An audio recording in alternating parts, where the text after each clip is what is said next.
You see a galaxy adrift in a golden age. The great star civilizations live in harmony. They form a loose alliance called the Concord. Their union is built on peace and patience. For millennia, this patience has been rewarded. Wars are things of history books. Disagreements are settled with calm debate. The galaxy breathes a slow, contented sigh. But you feel a change in the starshine. It is subtle at first, a flicker in the void. A star in the cerulean rim simply goes dark. Not a supernova, not a cosmic event. It just stops. The Concord notes the anomaly. They dispatch a ship of serene observers. The observers do not return. Weeks later, another star winks out. This one is closer to the galactic core. Panic is not in the Concord's nature, but a deep, quiet unease begins to spread. The great star songs of a dozen worlds fall silent. A creeping silence is replacing the music of the spheres. Something is wrong in the sea of stars. This is not the loud violence of an enemy. It is the chilling quiet of a predator. The galaxy has known peace for too long. It has forgotten how to listen for the hunter's tread.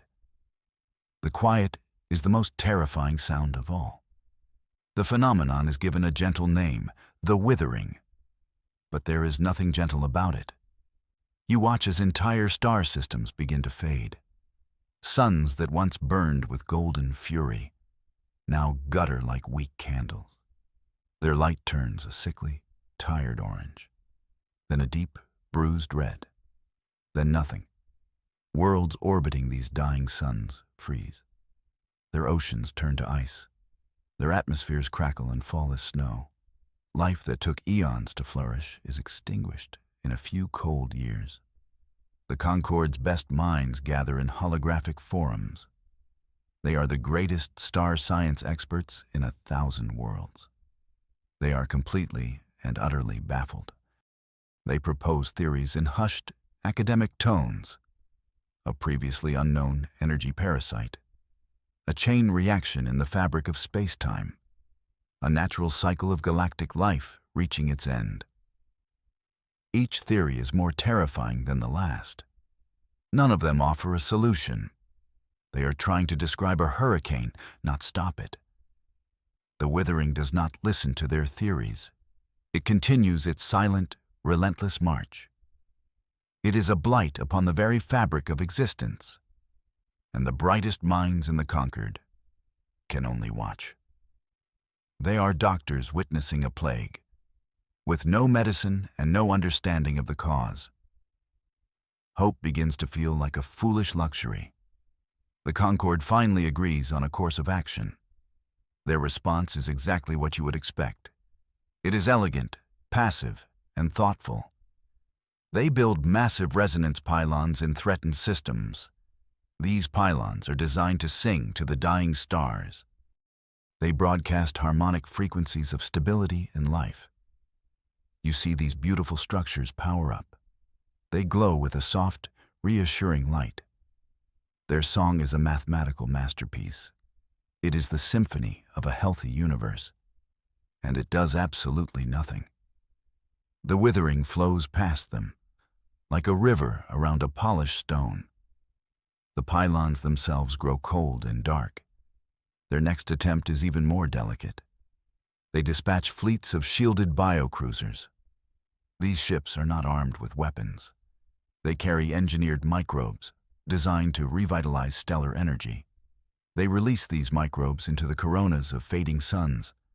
The microbes are vaporized instantly. 1 trillion tiny lives, snuffed out for nothing. The Concord's methods are whispers against a cosmic storm. They are trying to persuade a supernova to be more considerate. Their gentle touch is met with the cold indifference of physics. Their failure is total. Across the galaxy, hope is starting to die faster than the stars themselves. The age of quiet peace is over. The age of quiet death has begun. The High Council of the Concord convenes. Their holographic forms flicker with anxiety. The Great Hall is silent, save for the grim reports. 172 star systems were now dark. The withering was accelerating. All their plans had failed. The best they could do was document the end. An elder of the Cathar, a being of crystalline thought, speaks. Its voice is like the chiming of ancient glass. It says all logical paths have been walked. All gentle solutions have been tried. The time for gentleness may be over. A shudder passes through the assembled delegates. Such thinking was against their very nature. The elder hesitates, as if speaking the words might cause a wound. It reminds them of the ancient archives, of a time before the Concord's great peace, a time of fire and desperate survival. It tells them of a species they had quarantined, a species locked away for its own ferocity, a species they all prayed they would never need. Then it says the name, the forbidden name, the one spoken only in tales to frighten younglings. The name is humanity. The silence in the chamber is no longer grim. It is sharp and it is full of terror. The name hangs in the air, like the promise of a terrible, necessary storm. You see the archives flicker to life. The Concord delegates watch the old records. They need to remember what they were considering. The images are stark and brutal. You see fleets of angular, gray warships. They move without grace, but with terrifying speed. This was humanity's first and only expansion. Their history was not one of gradual influence. It was a lightning war across two spiral arms. They did not conquer for glory or for empire. They conquered for resources and for survival. Their homeworld had nearly died. They emerged into the galaxy hungry and paranoid. They saw every other species as a potential threat. The humans did not engage in diplomacy. They engaged in tactical problem-solving. An enemy fleet was a problem to be solved with torpedoes. A fortified world was a problem to be solved with orbital bombardment. They were brutally, shockingly efficient. The old galactic powers fell before them in less than a century. They were a fire that consumed everything it touched. The Concord was formed in response to this threat, a grand alliance to stop the human tide. They succeeded, barely. They pushed humanity back to its home system, Sol. They erected a quarantine barrier around it. The humans did not protest. They simply went silent. The galaxy breathed a sigh of relief. And for 3,000 years, the sleeping giant has slumbered. Now, they were thinking of waking it up. The vote is nearly unanimous. Desperation is a powerful motivator. A delegation is formed, a collection of the bravest and most foolish souls. They are led by an ambassador named Lyra, of the Xylosian people. Her species communicates through empathy. She is tasked with feeling the intent of monsters. Their ship is a small, unarmed diplomatic vessel.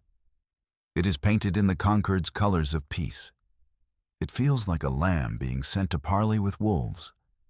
The journey to the Sol system is long and tense. The crew speaks in whispers. They review the old war footage. They practice diplomatic phrases for a species that prefers explosions. They are preparing to meet mythical demons.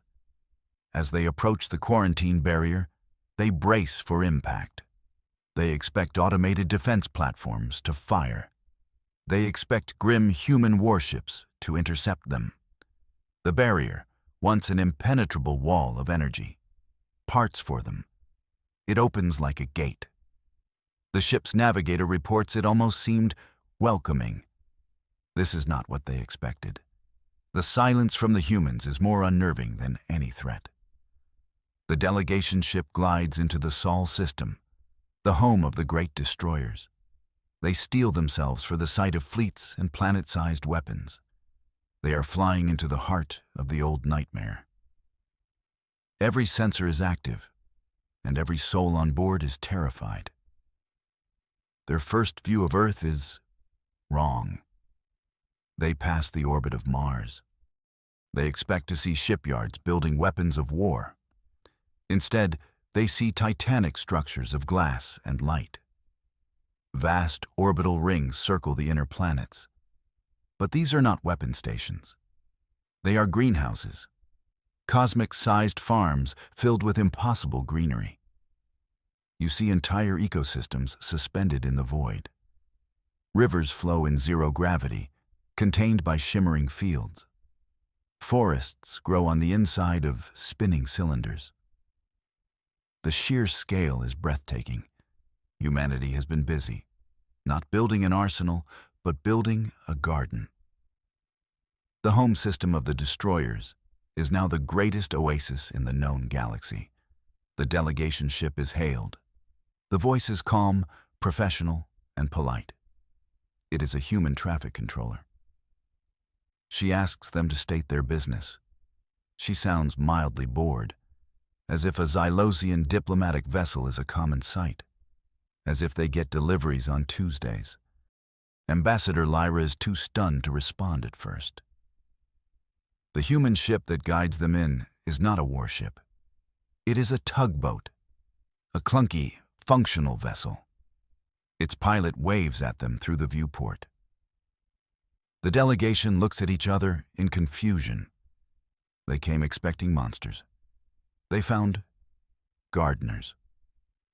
The sleeping giant had not been sleeping. It had been tending its plants. Ambassador Lyra stands before the human council. They are not seated on thrones of skulls. They are in a simple, well-lit chamber. The humans themselves look normal. They are dressed in simple, practical clothing. They listen with patient attention as Lyra explains the situation. She speaks of the withering, the dying stars, the creeping cold. She shows them the Concorde's data, the failed experiments, the beautiful, useless harmonic pylons. She describes the growing despair. When she finishes, the chamber is silent. A human elder, a woman with kind eyes and gray hair, leans forward. Her name is Admiral Eva Morales. The title makes Lyra flinch. The Admiral does not offer sympathy. She asks questions. Sharp, precise questions. What is the Blight's rate of advance? What is its energy signature? Are the affected stars of a specific type? The questions are not those of a scientist. They are the questions of a general, assessing an enemy's strength. Then, Admiral Morales reframes the problem. This is not a disease, she says calmly. A disease is something you cure. This is an invader, an enemy. The other humans nod in agreement. Lyra tries to explain that it is a natural process. The Admiral smiles faintly. There is no such thing as a natural process that kills a galaxy. We see an opponent, and an opponent can be defeated. The humans present their plan 2 days later. It is not a scientific proposal. It is a battle plan. Admiral Morales lays it out on a holographic map of the galaxy. She uses terms that make the Concorde delegation shudder. She speaks of establishing a forward operating base in a stable system. She talks about shock and awe tactics to restart the first sun. Their plan is breathtakingly aggressive. They intend to use modified planetary assault weapons, not to destroy worlds, but to perform stellar surgery. They will use controlled singularities to collapse and reignite the cores of dying stars. It is the cosmic equivalent of battlefield defibrillation. They call it Operation Starforge. For the frozen worlds, their plan is even more shocking. They will use their largest warships. The ships will conduct a bombardment, an orbital strike, but they will not fire missiles of destruction. They will fire terraforming torpedoes, missiles packed with hardy microbes, atmospheric gases, and water ice. a bombardment of life itself. Ambassador Lyra and her team are horrified. "This is brutality," she whispers. "You would use the tools of war to heal?" Admiral Morales looks at her, unfazed. "The most effective tools we have," she replies. "The conquered sees a patient to be nurtured. We see a battle to be won. And we do not intend to lose." Their methods were unthinkable, but their confidence was absolute. To help them understand, the humans take the delegation on a tour. They travel to the great orbital docks above Jupiter. Here, in the deep dark, you see them, the ancient fleets of the human wars. The ships are docked in silent rows. Their gray hulls are the stuff of legend. Dreadnoughts that broke empires, carriers that launched swarms of fighters. The sight is enough to make Lyra feel a primal fear. But as they get closer, she sees the changes. The ships are crawling with engineers. Hulls are being cut open and refitted. The vast spinal cannons, once capable of cracking a continent, are gone. In their place are complex projector arrays. These are the stellar igniters, tools to restart a sun's heart. They board a dreadnought named the Unrelenting. Its torpedo bays once held city-killing warheads. Now, they are filled with shining silver cylinders, the terraforming torpedoes. Each one is a world in a can. An engineer explains it with a grin. "We used to deliver endings. Now we deliver beginnings." It was a poor joke, but it held a universe of truth. The humans had not forgotten their past. They had repurposed it. Their swords had not been thrown away. They had been beaten into the most powerful plowshares imaginable. The Concorde feared their history of violence. The humans saw it as a history of effective problem-solving. The tools were the same, only the target had changed. You get a closer look at the technology. It is a testament to human ingenuity. They take a weapon of absolute destruction and give it a new purpose. The Planet Breaker was their most feared device. It created a pinpoint gravitational anomaly, a tiny black hole that would fall into a planet's core. The result was a world turning inside out. Now, it is called the Stellar Igniter. They will fire it into the heart of a dying star. The focused gravity will force a controlled collapse. It will restart the fusion that has guttered out. It is dangerous. It is violent. But the humans calculate a 93% chance of success. For the Concorde, that was an insane risk. For humanity, those were winning odds. Then you see the Biogenesis missile. In the old wars, these were fleet killers. They would detonate and release a swarm of self-replicating attack drones, a mechanical plague that would tear ships apart. The new versions still release a swarm, but this swarm is made of engineered life. Microbes that will build an atmosphere, algae that will create oceans, nanites that will prepare the soil. It is a stunning reversal. The most terrible weapons in the galaxy are now its greatest hope. The humans do not see a contradiction. A tool is a tool. A hammer can build a house or it can break a skull. The morality is not in the hammer. It is in the hand that swings it. Humanity was picking up its old, terrible hammers to build a new garden. The human fleet undocks. 100 warships. Not the full might of their old armada, but more power than the galaxy had seen in 3 millennia. They do not move like a scientific expedition. They move like an invasion fleet. They form up in perfect cold formations. Cruisers on the flanks, dreadnoughts in the center. It is a terrifying sight. Ambassador Lyra watches from her ship, escorted by the fleet. The Concorde Council watches on a live feed. Their faces are a mixture of hope and profound fear.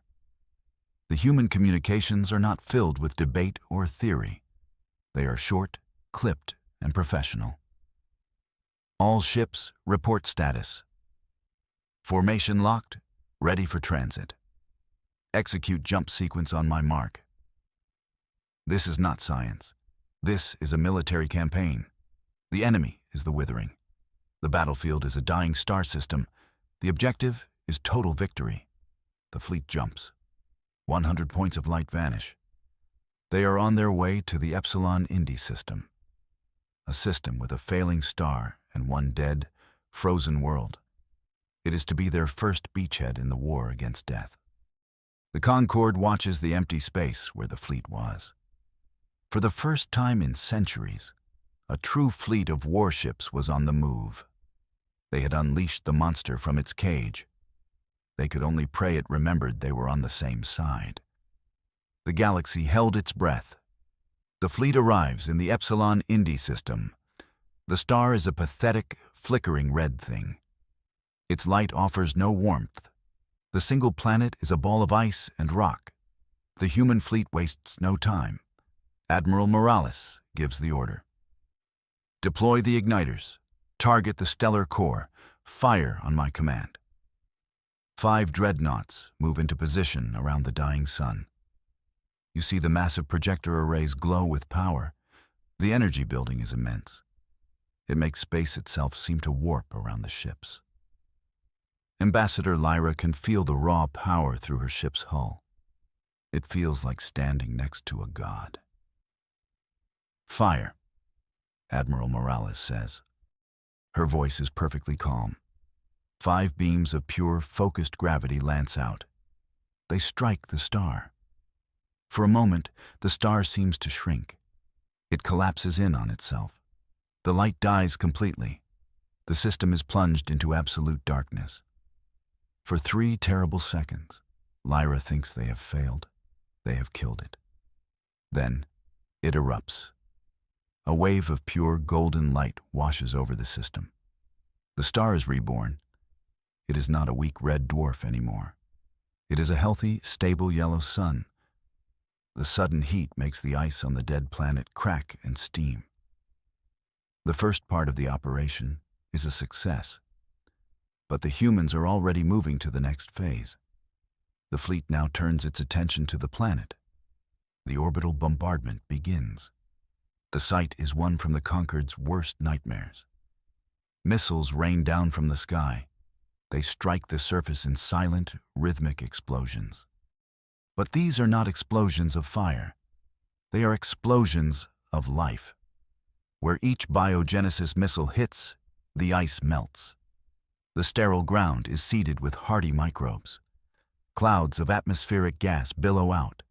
Whole oceans of water are delivered in frozen torpedoes. The bombardment is relentless, precise, and overwhelming. Within 12 hours, the dead world has the beginnings of a new atmosphere.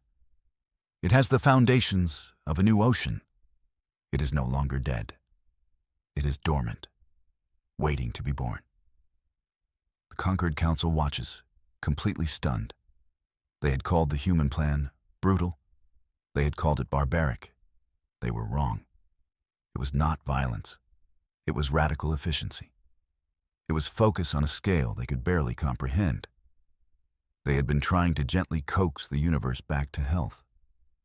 The humans had performed emergency surgery with a plasma cutter, and it had worked. They realized their mistake. They saw humanity's warlike nature as a flaw, a relic of a savage past. They now see it for what it is. It is the ultimate tool for problem solving. Humanity did not wage war on other species. They waged war on problems. And the greatest problem of all, entropy, the slow death of everything, had just met an enemy that would not back down. The human fleet does not celebrate. They refuel, rearm with new life-giving torpedoes, and move on. Their campaign has just begun. They jump to the next dying system, and the next. They move with the cold, unstoppable purpose of a natural force. They are a countertide to the withering, a wave of creation, pushed forward by a warlike spirit. The rest of the galaxy learns. The Concord sends its best students to learn from the humans, not to build weapons, but to understand the mindset. To solve a problem, you must first define it as an enemy. You must understand its weaknesses, and you must attack those weaknesses with everything you have. There is no room for hesitation. There is no room for gentle persuasion. Humanity teaches the galaxy its greatest and most terrible lesson. The same drive that makes a warrior can also make a gardener.